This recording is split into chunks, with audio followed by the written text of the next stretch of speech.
Senhoras e senhores, antes de falarmos do boi, vamos para a COP30, que o boi também está relacionado à COP30, tá? Mas a gente vai falar de algo que está inclusive ligado a esse assunto, e sim, não diretamente, mas indiretamente, justamente por causa do desencontro de dados, que são os números, né, das emissões dos gases causadores do efeito estufa, que por um período já chegou no meu ouvido. Eu vou mencionar daqui a pouco também uma fala do Chico Graziano, falando da filha dele que chegou em casa falando: pai, então o pum do boi é mais prejudicial do que os automóveis?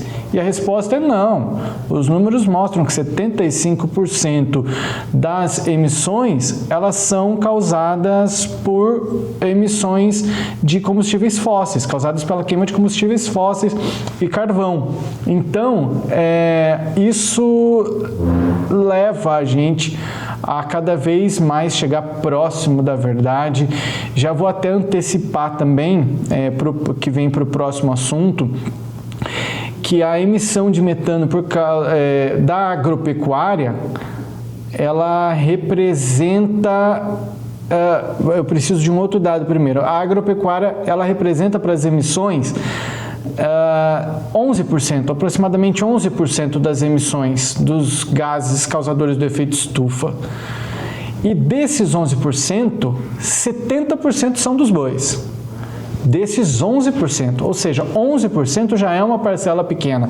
Aí você pega 70% desses 11% é o que representa os bois. Mas a gente vai falar agora de uma coalizão pela descarbonização dos transportes, que são, claro, os principais vilões. Os grandes vilões não são não é o boi, não é o agro, são os transportes. Então, pelo menos 121 empresas, concessionárias, secretarias municipais e associações ligadas ao setor de mobilidade urbana, eles aderiram à coalização para a descarbonização dos transportes. A aliança, veja bem, promete, estamos falando de promessa, porque não adianta nada prometer e não cumprir, né? A aliança promete reduzir em até 70% as emissões do gás de estufa até 2050. O número foi atingido, né, de 121 adesões, foi atingido durante a COP30 e, Daiane, na sua opinião, representa uma esperança? Como que a gente analisa essa informação? Qual é a sua análise? Justa, primeira coisa que eu gostaria de falar é que quando a gente traz os dados, por exemplo, bovino, sobre gases de efeito estufa, né, a gente vai entender um pouco melhor. Eu não concordo com esses números. E eu quero deixar depois quero que vocês assistam a entrevista para que vocês saibam por que esses dados não são reais. E mais uma situação, ainda que eles fossem reais, que esses dados fossem concretos, esses 70% dos 11%, né, que são referentes aos bovinos, os bovinos eles emitem um gás chamado metano, que em 10 anos desaparecem da superfície, ou seja, eles não são aqueles gases como do transporte que ficam em 1000 anos ali na atmosfera.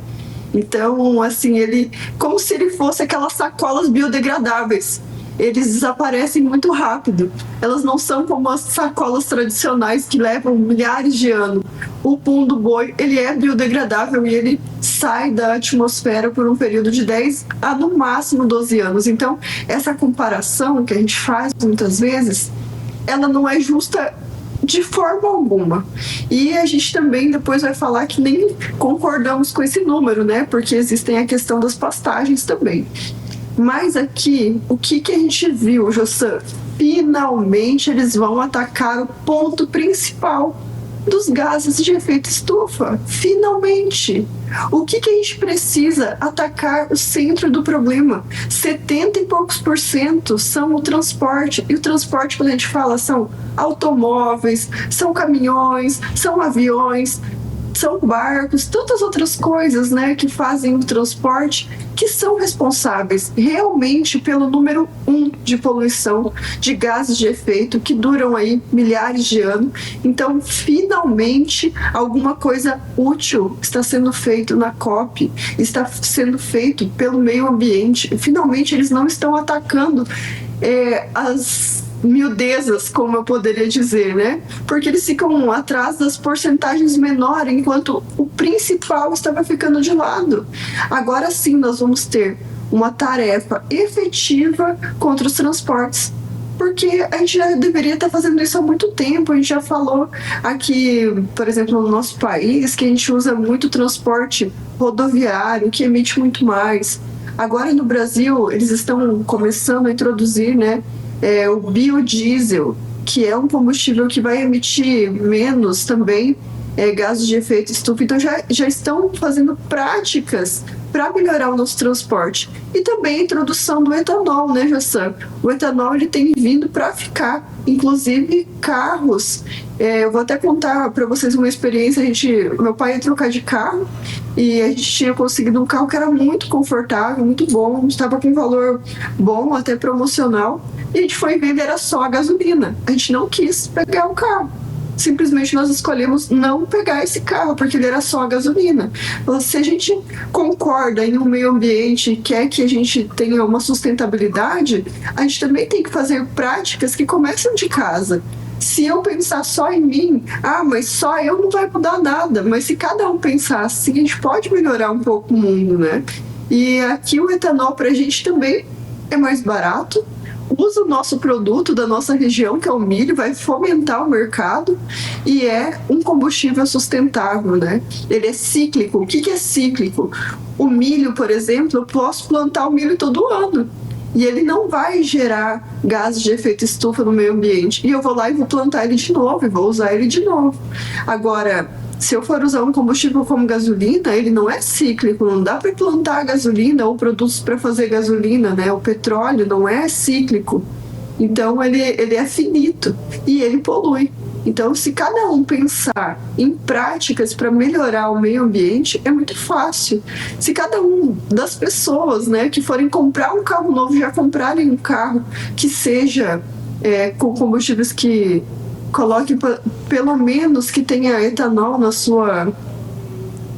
na possibilidade do tanque, né, que seja um carro flex ou que seja híbrido, né, pelo menos para ter um consumo menor, porque não sei até que ponto que os carros elétricos são sustentáveis ou não, porque a gente tem a questão da bateria, mas uma coisa eu tenho certeza, o etanol é sustentável, é cíclico e ele traz benefícios ao meio ambiente e para o bolso também, né, Jassan? Etanol é muito mais barato. Seu Bianco, sua análise. Jassan, eu acho que essa meta de reduzir esses 70% até o final de 2050, né? Eu acho que o Brasil cumpre muito facilmente essa meta, em virtude do quê? Estimular os biocombustíveis, nós temos uma estimulação muito grande. Talvez eletrificação de frotas, não, mas mudar para ferrovias, né? Ferrogrão, talvez também a gente poder ir para o lado de hidrovias, né? Então isso são maneiras da gente pelo menos reduzir esses gases. E pode ser de hoje para amanhã? Não pode, isso aí tem que ser gradativo. Por quê? Porque nós também precisamos de hoje para amanhã, precisa de todos esses caminhões que ficam rodando aí. É uma necessidade e é uma necessidade realmente que nós temos, porque nada pode ser tão radical, deve ser mudar de uma hora para outra. Então, nesses 20, 30 anos que nós temos, gradativamente a gente vai mudar e acredito eu que nós, como Brasil, não está muito difícil da gente cumprir essas metas. Depende agora dos outros países também. Muito bem, começamos já dando conselho, gostei do conselho da Daiane também. Eu também tenho olhado aí, né? Gostaria de trocar de carro, não que vai trocar, mas eu também estou levando em consideração nas minhas pesquisas para o ano que vem o consumo.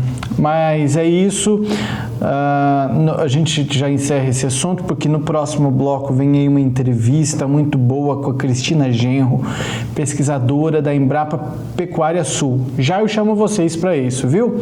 A gente vai falar então no próximo bloco sobre as tecnologias que a Embrapa Pecuária Sul vai apresentar amanhã na COP30, amanhã sexta-feira, dia 14, durante a COP30, e vão falar sobre emissões de metano. Será que o pum e o arroto do boi são tão consideráveis assim, causam tanto problema para o efeito estufa? É sobre isso que a gente fala no próximo bloco. Fica aí que a gente já volta.